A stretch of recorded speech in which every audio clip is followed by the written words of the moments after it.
Ladies and gentlemen, please take your seats. The show's about to begin. Andrew, let's put on a show. If you insist.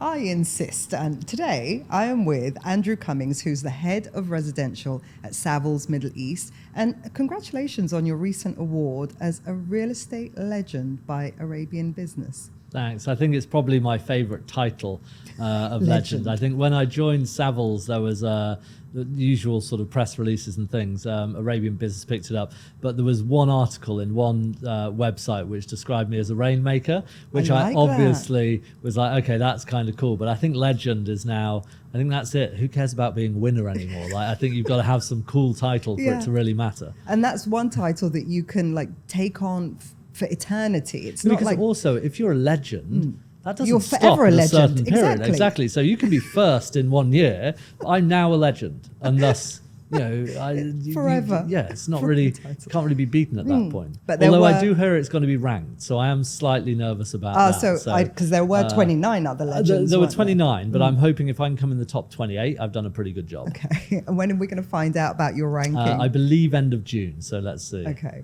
So Andrew, just to give you some flavor, he represents the most exclusive listings you'll get probably around the world as well. We'll talk about that and how Savills' global presence and what they're known for. Of course, I'm real estate from London, always known about Savills. So I'm so happy you decided to use our corporate colours as your backdrop. What a coincidence! It's very handy. We didn't actually sponsor this, but it seems as if we're getting some benefit. Yeah, is it the same? It's a very close shade of yellow. Yeah. Okay, very nice. Okay, Andrew, how did you get into real estate? Because you've got a very interesting. Well, first of all, you're one of the few leaders actually, and this is one question that I always ask is. Educational background, because I've noticed a running theme. A lot of agency leaders didn't go to university or they dropped out. I am quite ashamed. I did. And you did twice. Twice, yeah. so it's a bit of a, I know we need to sort of, say that you don't need to go to university and you don't need to do that, but I did. But also, I had no idea what I wanted to do with my life. Yeah. So you sort of drift through, if you were clever at my school, you did science. So I ended up doing sort of biochemistry. Then I went down another direction, did a master's in terrorism and security. Which is, I find so, can't even think that there would be a master's available for terrorism and security. Yeah, well, look, I was one of the very early ones because I was doing this in 2004. So a lot that whole sort of syllabus, you had a lot of war studies and security related studies, but the sort of terrorism aspect really came out obviously post 9/11, and that was sort of the time when I wanted to go to government route anyway. So it was just sort of very well timed, contrasted very differently from a sort of science background, that's for sure.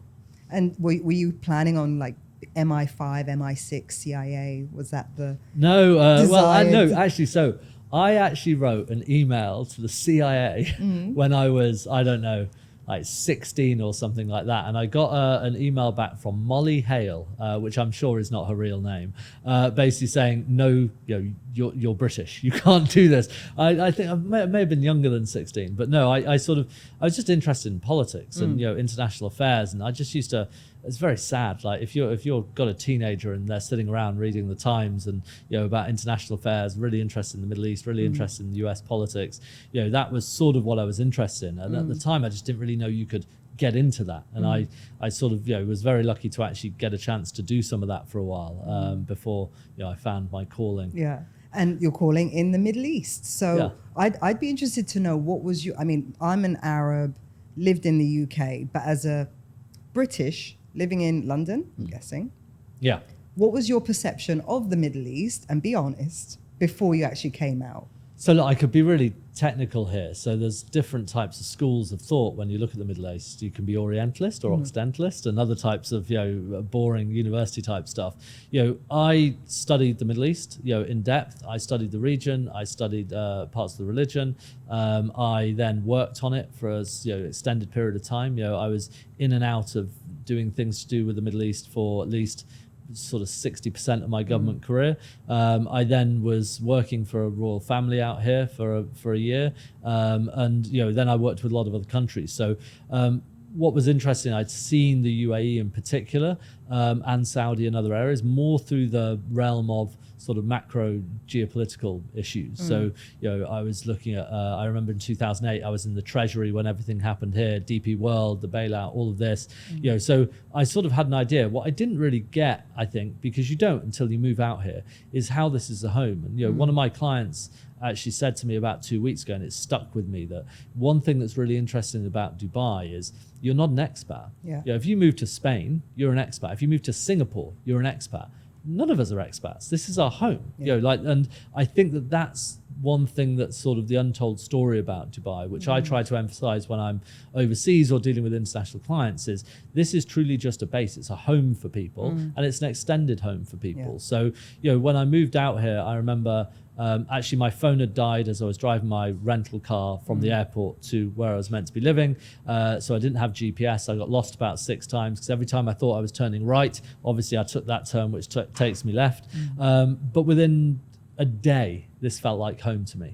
And it has done ever since, really. Yeah, because everyone moves over thinking, okay, I've got a 2-year contract. I'll be here for 2 years. Yeah, very much so. And that then, was the plan. Okay, you renew it and it's like, okay, maybe 4 years. But then before you know it, 5 years, 10 years. Yeah, I didn't even get a chance to renew it. I moved over here, with the plan of 2 years, management consulting, setting up our office. We'll do, project work into Saudi, do it here as well. And I think it was about 18 months later, I basically quit my entire career and shifted into real estate. So it was a bit of a And what was it about Dubai that...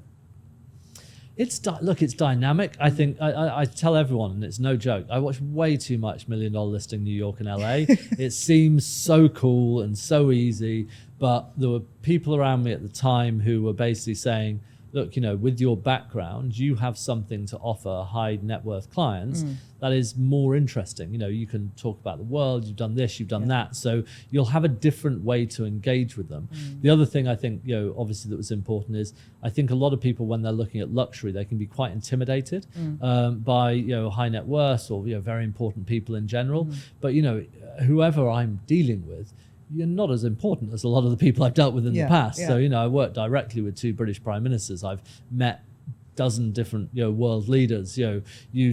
That was important. So we're talking about selling houses. This is not life or death. It's important in many different ways. But I think that's why people respect that ability to speak truth to power, which was so much of, what my background was about. And I want to touch on that. People talk about high net worth, ultra high net worth. And I know Knight super Frank. duper high net worth. Is there another one? I think there's another. It just keeps getting higher and higher. Yeah. Do you know? I know Knight Frank had a report about your previous employer. They had a report about what defines it, and I think high net worth is net 1 million. I think it's high net worth's only right. I think it's $2 or $3 million of effectively assets, excluding your primary residence. Excludes. So if you've just got one nice 50 million dirham house and that's all you've got, you're technically not. Right. If you've got that, but also another one, then you are. Ultra high net worth is when you get sort of $30 million US. And I think that what's fascinating about Dubai is there's a lot of ultra high net worth. To be a high net worth in Dubai is scratching the surface. So there's just a huge amount of wealth that exists here at all different levels. And some people say, or make the mistake of saying, high network. There's a lot of things that get. They're the same people that say Ramadan. And the same people that say Dubai. Yeah, exactly. There's a lot that goes on where you just sort of have to bite your tongue. Talk to us about your journey into becoming the head of residential agency at Savills. So, when I started out in real estate, I knew I wanted to do it. We decided to set up a company, which was, again, quite a bold decision. Instead of just, I couldn't just become an agent. I was sort of a director at a management consultancy. I probably thought I was more important than I was. But I think when you move into real estate, what's fascinating is it doesn't matter what you've done before. It grounds you. You can have been a top London agent, but if you move out here, you're the same as the kid that's just moved out, 22 years old.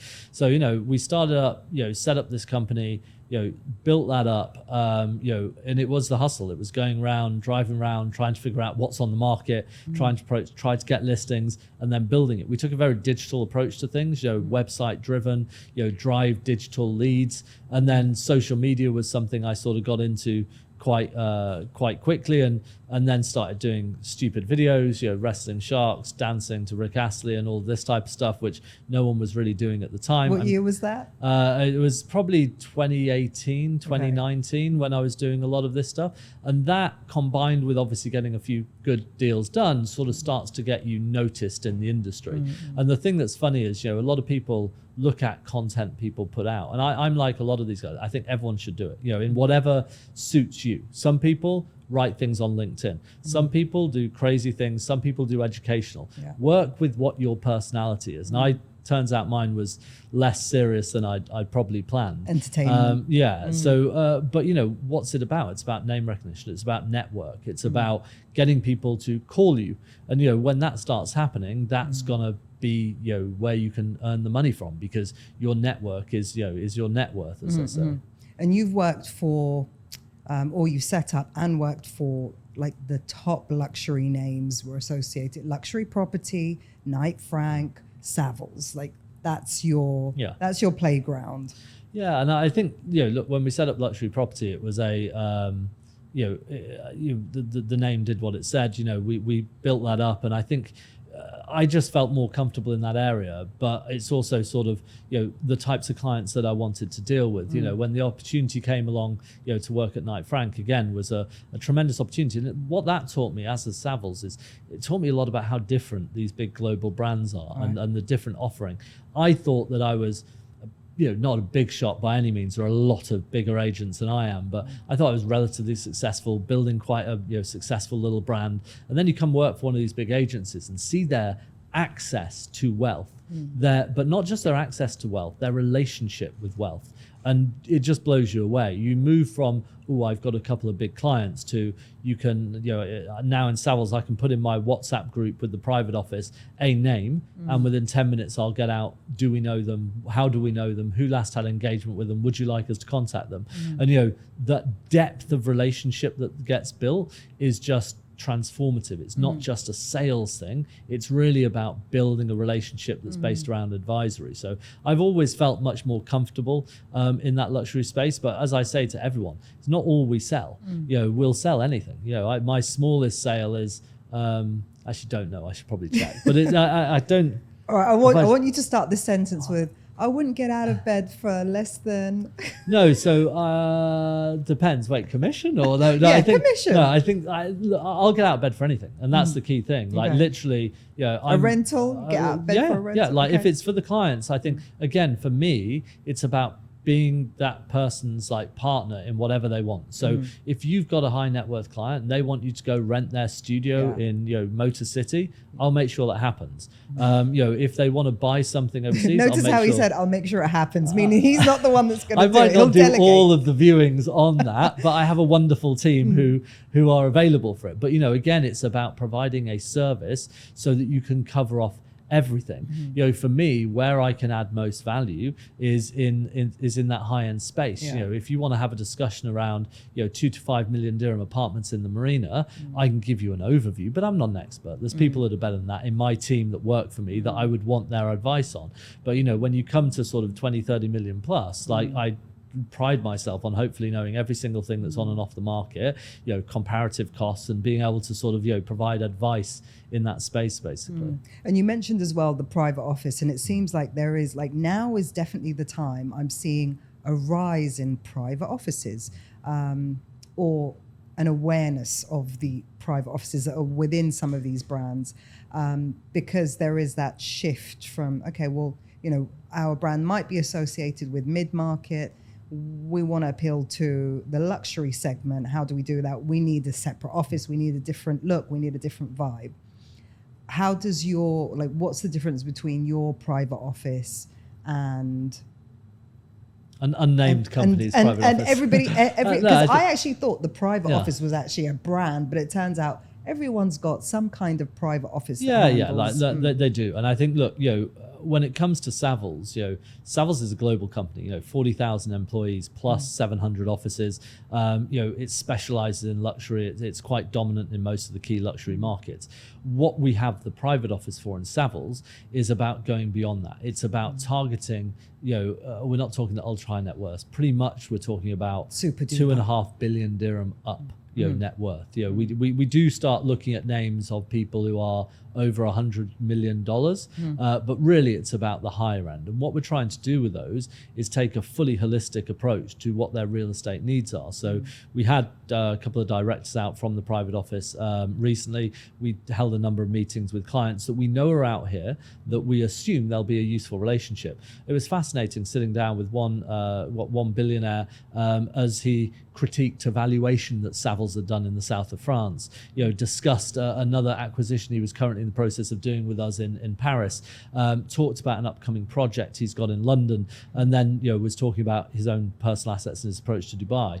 What the private office does is it's put all that together. It's basically made sure that the right part of that Savills global network goes to work for these clients to give them the best possible service. So it's not the case that, the private office is pretty much irrelevant in selling luxury. Here, for example, that's just about good agents. The same if you want to buy in Mayfair, we have Mayfair agents. The private office tries to bring that together and provide a real different value add, research-led, informative, not really very sales approach. And they're really sort of a fantastic sort of force multiplier for our business.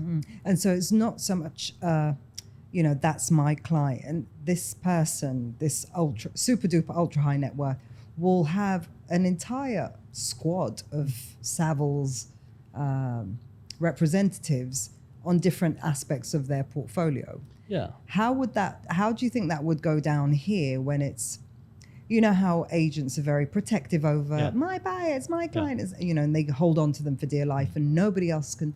What's your opinion on that ownership of a client? Look, I think one of the things that happens with the private office, but also Savills in general, is, it's your client. If you introduce a client to a project, it's going to stay your client. Now, are you the best person to handle that? If you are an agent here that's selling Jumeirah Golf Estates, and you've got a client who's a high net worth, who's looking to sell their assets in Hong Kong and London, do I want the person that is sitting here that knows JG and JG only being the person running it? No, I don't. I want them to get paid on the deal because they've introduced the client in, but I want someone who could add value to it. So one of the things that's really important for us in the business here as well, though, is transparency. I think the market is moving in that more mature manner now. If you look at the number of exclusive listings that exist now compared to, say, 5 years ago, I think that it's gone up an awful lot because people are seeing value. For me, when people have clients in our office, I want to know their names. If you sit in a meeting in London or the country department or anywhere in Savills, they'll have a screen up with the names of the clients, do it, and everyone sits around and go, oh yeah, Mr. Smith, yeah, I remember seeing them 3 years ago, they looked at this, and yeah, did you think, and they all talk as a team about it. People are reluctant to do that here, but we really encourage it because Dubai's a very small place, and actually what you realize is someone starts working, it's like, I know that guy. Actually, they looked at this before. You should think about pushing it there. I think that's a job for managers to make sure that they're doing, but also to have that confidence that no one in your team is going to go around your back. If at our company, someone tries to go around and, interferes with a deal or someone's client, that's not acceptable behavior and, disciplinary action on that. We want to foster an open and transparent relationship inside the company. And then hopefully that type of approach resonates when we're dealing with agents around. Before we came on camera, we discussed things about identifying your properties through an MLS or anything else. I tell everyone the address of my properties because I've got them listed, and you can call the owner as much as you want, but they're going to come back to me. I think the market is moving in that direction. I think it's really good for the market to move in that direction because it gives people the confidence to invest more in marketing, to put more effort in. And if you do that, it will definitely make the market cleaner and more easier. Because I'm always drawing comparisons between the UK and UAE, and I probably should stop, but it's my only point of reference. And I had Peter Rollings on the show as well, and we were talking about who you're working for, who your client is. And, very often when I was in brokerage here, you're firefighting issues between agents where it's like, that's my client, that's my client. And in the UK, the stance would have been, no, that client belongs to the brokerage. Yeah. Okay. It came in via a marketing channel paid for by the brokerage. Even if it was one of your listings, it was, you've been able to list it because of the brokerage. So anything that comes in belongs to the brokerage. There is no, we encourage you to look after your clients so they stick with you. But if you're not servicing them, someone else will. Yeah. And if you try and encourage kind of agents to work alongside each other, but you've got no control over what the other agent outside of your company does, and you can't mediate that dispute when it happens. So I guess my question is, who are we working for? Are we actually working in the seller's best interest or in the buyer's best interest? I think it depends. If you're working in the resale market, who signs your paperwork? For me, if I've got a Form A, I work for the seller. And that's the job, is to get them the highest price, sell it in the time frame that they want to sell it, and achieve their goals. If you have the buyer as well, well done. But actually my job, and I see this with all my listings, is my job's to sell it. I don't care if that's to one of my buyers, to one of my team's buyers, or to someone from another agency. My job is to get that sold, and it's just a bonus if we get more. If you've basically received marketing and you've got a buyer that's come in and they're looking to buy, then your responsibility is to the buyer. Rarely I think do they actually intersect where you're necessarily actually doing buyer and seller together on a property that you've listed. Often it might be your colleagues or someone else's. If you're working for the buyer, you should work on their behalf and really try to focus on it. So for me, that's important. You've got to understand who is your client and then work in that way in their best interest. Obviously in the US, this is regulated. If people put an offer in, you have to submit that offer in writing and so on and so forth. Here people get the offer and they're going to put the offer in a bit lower and try to negotiate this and that, and we are moving gradually in the direction of a more a continually more regulated manner. And I think as you start to see that happening more, it just further professionalizes the industry. And I think you're seeing those agencies that can do this well are succeeding more and more, and I think as markets shift, that will become even more the case. Okay, brilliant. And is there anything in particular you're looking forward to that's coming, or look, there's always new nice projects coming. I think that's the best thing about it. But I sort of think the thing I'm looking forward to the most is the stuff that I have no idea is coming yet. I think again, being really boring, Donald Rumsfeld said about known unknowns and unknown unknowns. It's the known unknowns that interest me. It's that I know there's going to be something cool that's like, oh wow, that's amazing, and that's the type of thing that gets me excited. I look at the movement of Dubai in such a positive manner, be it from a population growth, from infrastructure investment, that seeing where this place will be. And I've been here 8 years now. Blue Waters didn't exist. Dubai Hills was a desert. And I look now and think, wow, just in 8 years, what's it going to look like then? So that's what's exciting. I think you've got to look at Dubai. Everyone sort of shrinks it down and says, oh, this happened before. It's been very, very short amount of time. And if you just double the amount of time that Dubai has had residential real estate effectively for freehold, it's 20 years. So I'm really excited to see where things are over the next 10 years. Most wow property you've ever seen? So the most wow property I've ever seen in the UAE, in Dubai, is there is a property that's never been for sale on Jumeirah Bay. It is absolutely breathtaking. It's a triple plot. It's got an authentic Japanese tea house. It's got stunning sort of rocks and things that are traverse the house. It's just architecturally, it was just something else. And interestingly, there's a very similar one in the Seychelles, which is quite spectacular. Interestingly, one of the most spectacular ones globally, though, I was in Portugal in Quinta do Lago and went to see a property there. It's actually owned by a British guy who happened to also be looking for property over here. And architecturally, it was just mind-blowing, like all curved glass, multiple levels. They had one room which is a sand floor dining room, which was just for special occasions. The basement bar looked into the pool and there were statues in the water. It was nuts. It was like, it was very, very, wow. And that's nice because there's a lot of cookie cutter property. So when something stands out, someone's really thought about the architecture and the finish. It's nice to see. What's interesting there is like you did take me just on a little journey, and I could completely picture it. And I think we spoke before the show about the differences between a non-luxury agent and a luxury agent, and how can we best advise someone who wants to enter that luxury segment. And you said there's not much difference in it. A regular agent or mid-market agent could easily become a luxury agent.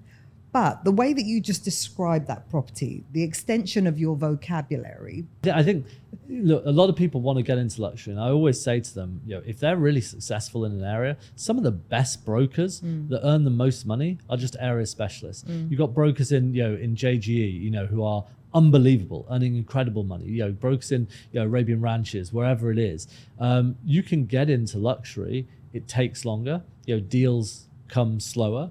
And I think, for me, a lot of the skill set is the same. I just think the big difference which will make you successful in the longer term is effectively, you're not selling, and the people that you're dealing with don't need to be sold. You're not going to trick them. They're very smart. They've achieved a lot in their lives. And you as a 20, 30, 40 or 50-year-old are not going to bamboozle them by pushing them in one way. I get agents who tell me, if we can do this, I can push them towards yours. I was like, no, you can't. Yeah. I was like, just send them it. If they like it, they'll come see it. If they want to buy it, they'll choose to buy it. Our job is to provide context. Ideally show them where there's value. Make sure they understand what quality or what finish there is in there. What the comparisons have sold for and what the USPs are. Beyond that, it's about advice. I had someone the other day choosing between two options. One of them is off plan. One of them is ready and renovate. One of the options, the ready and renovate option, for me is financial suicide. It's just the thing that they were looking at makes no sense. I told him, I said he'd be mad. Just why would you do that? Oh, but I think this. I was like, okay, but you're wrong. And I think you've got to, again, that speaking truth to power element of it. You shouldn't be shy. You spend as an agent, if you're a bad agent, 8 hours a day. If you're a good agent, probably 12 plus hours a day doing one thing. The person coming in to potentially buy does not. So you should have more expertise at this than them. Therefore, you should be confident in what you're talking about. You should know your statistics. You should know what value that you're there to add. If you do that, that's where you end up getting successful. So how do you, as a mid-market agent, start chipping your way into the luxury segment? I think you can't chip. I think you've got to go all in. I think you basically can't be try and sell villas at 10 million in the Meadows and say, what I really want to do, I want to sell 50 million dirham penthouses. If you want to do that, go specialize in 50 million dirham penthouses. You really have to work on it. It's an expertise. In the same way that if I want to go into the Meadows and get involved, I can't pick it up. When I started my company, we thought we could be everything to everyone. I was like, let's expand everywhere. And you're not. It took a while to realize that actually let's be really good at some things and build from there. And you see with different companies, in the city, some of them are just real experts at certain areas, and that's what they do, and they sometimes struggle to branch out. So for us, it's about luxury and whatever it is a genuine niche. You need to understand it, because anyone that comes in that has, say, 20 million dirhams plus, they're actually just looking for a property. They're quite agnostic on what it is. And you need to basically say, I've got $10 million, I want a villa.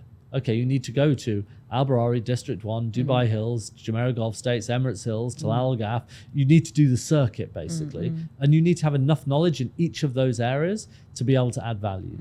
And what comes first, chicken or egg? And by that, I mean, if I'm an agent, I want to go into luxury. Should I put my energy into finding the buyers? The ultra high net worth buyers? I always say that. The sellers? I get people, I'm a buyer's rep. All right, where did you get the buyers from? Look, some people are very gifted and might be great networkers, and that's great. But luxury is no different to anything else. If you get sellers, you will get leads. If you get leads, you can then cross-sell and you can sell things. So if you want to get into luxury, it's like, where will you generate those buyers? You're not going to generate them because you've gone around like so many people want to do and decide I'm going to film in some expensive properties and assume that my audience on Instagram of 2,000 is going to bring me those leads. You need to add some value, get some listings. If you start picking up a couple of exclusive listings in the right buildings, you will get clients. And then once you've got those clients, they'll refer you and you build it from there. Basically. If you give a good service. Yeah. Okay. And let's talk about social media. We touched on it a couple of times. What's your advice to agents that are perhaps, not ready to put themselves out there? And do what you are comfortable with. Don't force it. Everyone can see people who force it. If you're not good on camera doing stuff to camera, don't do it. You don't need to add that. Find someone who can do some graphics for you, add some statistics. Figure out which the right channels are for you. I am not on TikTok because I just probably do dancing or something. But I think you'd go viral on TikTok. Not in a good way. I think if you're using Instagram, what for? I always say, I get a lot of agents in the team come up, I want to film in this property. I was like, okay, why? For what purpose? What value add? I'm so tired of seeing videos of people walking through a house, turning around and going, and then walking to the next room. And what value adding? You're not showing the property any better. You're not offering any insight about that property. So figure out what you're trying to achieve. What connection are you making with the audience? Again, sales is about not putting out what you want to. It's about having an impact with the audience. So you need to figure out that and then work your social media back from there. Okay. And LinkedIn is probably bit underused, I'd say. It is, but again, like LinkedIn, what is the value of it? It's about accessing, the right type of buyers. But do you go on LinkedIn? I know for a fact, I don't go on LinkedIn wanting to see personal story. It's a business thing. Use it for business, add value, research, market stuff. Don't go on and say, I've got a great 6-bed property and I want to sell it. That's not what people go there for. Think about why someone's on that space. What do they want to look at it for? If you're doing, Instagram, what do you use your stories for versus what you use your feed for? I am not by any means a social media expert, but you try to just do something that connects with your audience and try to give them what they want. If I just post a bunch of static images of properties, no one cares. You can see that anywhere. So you've got to try to do something which captures attention. And I think one other kind of networking subject that's probably not really spoken about that much. So we talk about kind of networking, trying to find buyers, trying to find sellers. But what about actual networking amongst agencies or finding a network of other real estate agents that you do trust, that you can work with? Massive. And I think, growing so much more these days. Obviously at the Arabian Business lunch, it was fantastic. Top 30 brokers that were there. Pretty much everyone around that table will happily do a deal with each other. We'll pick up the phone and call each other and, can collaborate on stuff. I think fellow legends, my fellow legends. I think the Avengers, no, not the Avengers, too hard. I think, but I have this. I have group chats where there's one particular company that are very, very good in a certain space. I have a group with 35 of their team, and every single decent listing or exclusive listing we get, I pop into the group. Why? Because I want their buyers. So bring us this stuff. I had a owner of a really big off-plan firm. I was catching up with him last night at an event. He sent me his spreadsheet of 35 exclusive properties I have. I put that into my team. The more that you work together, and again, we work for 2% on this stuff. If you can get more, fantastic. But your job is to either the buyer to get them the best deal or the seller to get them the best deal. So work across the city and just be transparent with people. I think the more that you are just honest and seen as trustworthy, people will come and want to work with you. And that's basically what you need to try push out there. Now, I want Andrew's golden nuggets on bad habits to drop and best practice to adopt. Bad habits to drop. For me personally is, I'm going to call this client from the car because that's when I'll have time and I'll have a great conversation with them, or walking. I'll often put my headphones in and go and just walk around to call clients. Brilliant conversation. And then, because you're walking or in the car, you're not writing anything down. You're not making notes. And then you get back and it's like, hold on, the next day, did I cover everything that they wanted to do? So like that in terms of, organization, which comes to good habits as well, follow up. I think every agent out there is always craving more and more leads. It's not about that. You've got leads. I always think, every company has deals in their CRM. Every CEO who sits up here and talks about their database is because they know there's deals sitting in there. Yeah. I think if you're an agent, what are you doing to basically maintain contact with the people that you've come into contact with? Whether that's someone that you've sold to or rented to previously, how have you followed up? How have you stayed in touch? How have you got referrals? Or whether it's someone new where you've had them, you've been out and done viewings and perhaps you've dropped the ball a bit. And I always come back to one deal where this showed. I had someone who reached out to me on Instagram. They wanted a property at the time, 7-8 million in Arabian ranches. I had their name on a piece of paper for a month, but I did not follow up enough. And then eventually I got back in touch with them and they're like, yeah, we bought that villa from the video that you did. And I was like, the video that I did, I was like, wait, where? They're like, in Jumeirah Gulf States. I was like, I'm sorry, you bought Hillside in Jumeirah Gulf States? So they were like, yeah. I was like, and I remember they bought it from a guy called Alex from Dacha. I was like, 30 odd million. And I was sitting there going, okay, so I lost $1 million dirhams there because I didn't follow up. It was purely my fault, purely my fault. So I think that the good advice is be organized, follow up. And the bad advice is don't not be, because I think if you do that well, you will make money. I think the rest of it becomes irrelevant. Andrew, what are some of the key trends you're noticing in the luxury market right now? And where do you think it's, if you had a prediction for the next 5-10 years?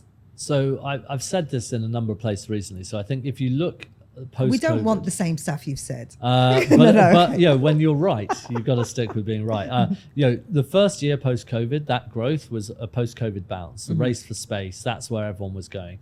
The second year, obviously, we had geopolitical tensions, that drove inward investment here. The last 18 months has been driven through something which I've consistently said I need to come up with a better phrase for, but I just call it maturity. I see now the people that are coming in here are not the people that were coming here before. Right. I always give the example of, I had a client that was one of the first clients I ever had from Monaco, and it was all a bit glamorous. Someone from Monaco coming to Dubai. They look down on Dubai normally. Now it's not. There's a lot of people from Monaco that are coming here. When I look at the people who are coming here, the conversations I'm having, no one's mentioning tax. They're mentioning lifestyle, safety, security, things to do, what they can do with their kids, schooling. So the trend I'm seeing at the moment is to a new level of serious, mature resident of Dubai, be that for a few months of the year or full time. People who are high net worth, not necessarily ultra high net worth, that are relocating here for lifestyle. And obviously there's a stat about 4,500 millionaires moving to Dubai last year. We all know the inward migration figures, but for me, that's the story. You look around the world and ask, why would you want to be anywhere else? And I think that Dubai is very good at building its own brand. I think what you're starting to see more though is people scratching the surface of that slightly shiny, blingy brand and seeing that actually there's a really serious, really nice, really mature place that you can live. So for me, I'm seeing quite a positive future in terms of the near term in Dubai with that continued advance of people that are actually moving here for lifestyle reasons.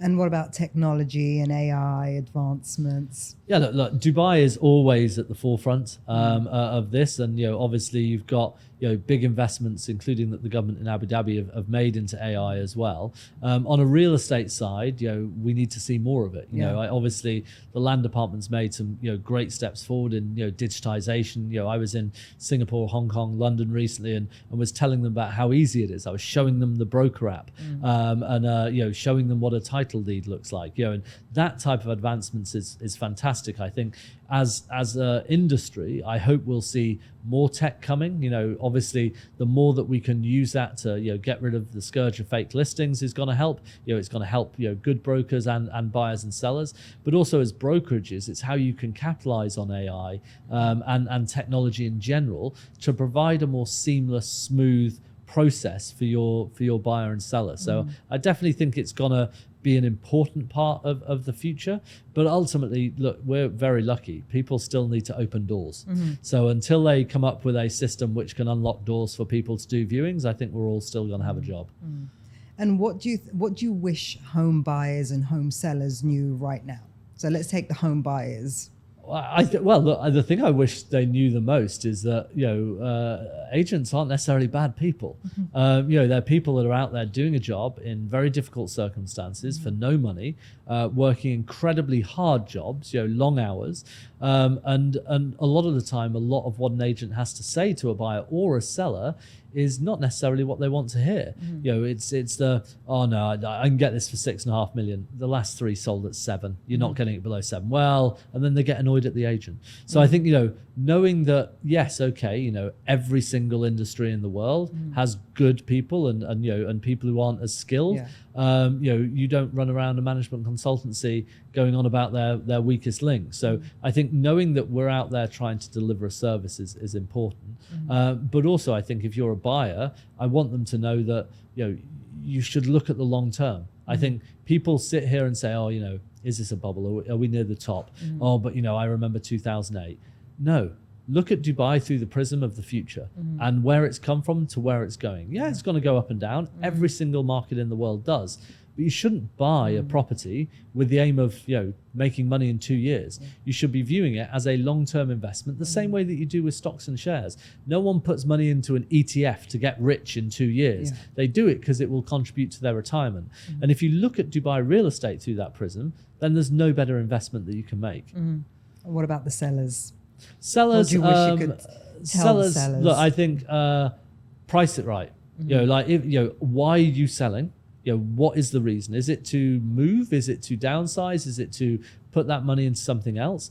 And then price it properly and give it to someone who's going to work for you. Also, pay your agents. I guarantee you, if you pay your agents, they're going to work hard for you. If you want to sit there and say, well, I'm not going to pay commission, okay, cool. I'm not going to work. We're in a market today where you get to work for who you want to work for. And I think as self-respecting agents, you will throw the kitchen sink at something that is priced well, where you have a contract, sign the forms. It's a legal requirement that we have these forms. We have to do KYC, AML laws, go through the process, believe in that process, price it to sell it, and you will definitely achieve your goals. Put it 10 million over price and, we'll invite offers. No one does that. I always say to every seller, when you bought this, what was your approach? And try to remember that they've been buyers as well, basically. That's really good advice. And how would you, on that same topic, how would you advise real estate agents to start demanding fees from sellers? Look, I think I always point out the land department states that fees come from both buyers and sellers. But I think the most important thing is if you're an agent and someone's saying that they don't necessarily want to pay a fee, why are you doing it? There's a lot of was it record sales over 17,000 transactions in May? You really need this one? Don't do it. Why work for free? And it's not about trying to get rich or anything like this. It's about being paid for your time, especially in a market where things are often non-exclusive. If you're going to run around the city for potentially months and someone else sells it first, like they did with that. Exactly. You've done that. You for did free. A whole TikTok on that. So you've basically got to, I think, educate people about the whys. I always worry with sellers that if they're, the agents will not mention a deal if they don't think they're going to get something. That's not professional. As I said, we work for one party. If I'm working with a buyer, I'm going to show them every single property and let them decide on it. But I think people need to realize now the market is different. It isn't what it was 5 years ago. Find a good agent that knows what they're doing, but then understand who they are. I'm always amazed about the amount of sellers who you'll call them, I don't remember the guy's name. This is my agent. Okay, you're on the 3rd page of the portals, yeah? No? Why aren't you demanding more? If I'm listing one of my properties, I want it to be number 1 on the portals. I want it to get a marketing campaign. I want it to be put out in your emailers. What are you doing for me? And I think sellers, the best advice I'd give to them is ask what your agents are doing for you and contrast it with what the other agents are doing, because you have the right to demand the best from those agents and make sure they're delivering. If you're paying. If you're paying. Yeah. Okay. And the best career advice you've received? Best career advice I've received. Not sure. Or you like giving? I think just like, I think that this is about age in part. I think as you grow up, you know yourself better, and you see the value of doing things that you really enjoy. And that's very easy to say once you're in a position where you're doing that. When you're coming up, do the things you need to do to get things done. Right. I Even would if say you don't that enjoy them. you do have to sacrifice. You know, the best career advice is, you know, position yourself for the future. You know, invest in yourself now. You don't need to get it all now. You know, they always say in real estate, first year you learn, second year you earn. But, you know, actually think about all those 30 people that were in those rooms. None of them have been doing it for less than 5 years. You know, a lot of them have been doing it for 15. This is a career, and you can make it a career. And I think the thing that's most important is there is nowhere in the world, there's no job in the world where you can make as much money doing something so easily. I know CEOs and friends and people who run hedge funds, they work so hard in really complex jobs for a fraction of what people have the opportunity to do here. You need to sit in Dubai and realize the incredible opportunity you've been given, and then make it work, because you can genuinely, you know, change your life and that, you know, of your kids In 6 months, as quick as 6 months. Yeah, well, it can happen. Yeah, I met someone last night, a friend of someone Another who's legend? just moved out. No. I don't think he was technically classed as a legend, but he is in my eyes. He just had an agent move out, a friend of his from the UK, started in January, just did a deal where there was 2.5 million dirhams of commission, £500,000 of commission. You know, where else can you do that for, as I said, opening doors? So. You can do that very easily illegally. But where can you do that legally and not go exactly. to And I think that's the thing. I just look at this as an incredible career. You know, you get an unbelievable opportunity to do something that's actually really enjoyable.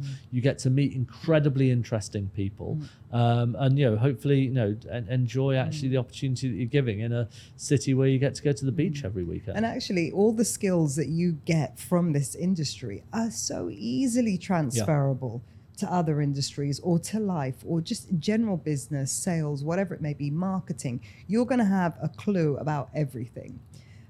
That's if you wanted to exit the industry. But what would be your tip for longevity in the industry? Don't piss people off. I think, you know, I actually went to London recently and was meeting a number of the members of the Savills board, and one of them told me, had really good feedback. You've not pissed anyone off yet. And I was like, I like the yet. I was like, that's probably true. But I think, you know, you want to basically look. One of the things I hope that I've maintained is that, you know, people know they can pick up the phone, they can message me, they'll get an honest reply. They don't need to do an agent to agent form with me. I would never ever, you know, undercut someone on a deal. Like, you know, if you just build that reputation, you'll have that. The second you break that wall, it's gone. You don't get it back. You can't, you know, rebuild trust as easily. And that's something where, for me, keeping your reputation, and you know, you can sometimes lose deals as a result of it, but you know, trying to have that and be helpful to people and add value, that's what will give you longevity in the long term. Brilliant. That's amazing. Thank you so much, Andrew. Pleasure. Anything else you want to add? No, just if you want to buy or sell a house, of course, call Savills. But other than that, if you've got more than but you do everything, right? Yes, yeah. Okay. But also, if you do have more, then you know, definitely call me. So that's brilliant. Thank you so much, Andrew. Pleasure. Thank you so much for watching. I hope you like, share, and subscribe.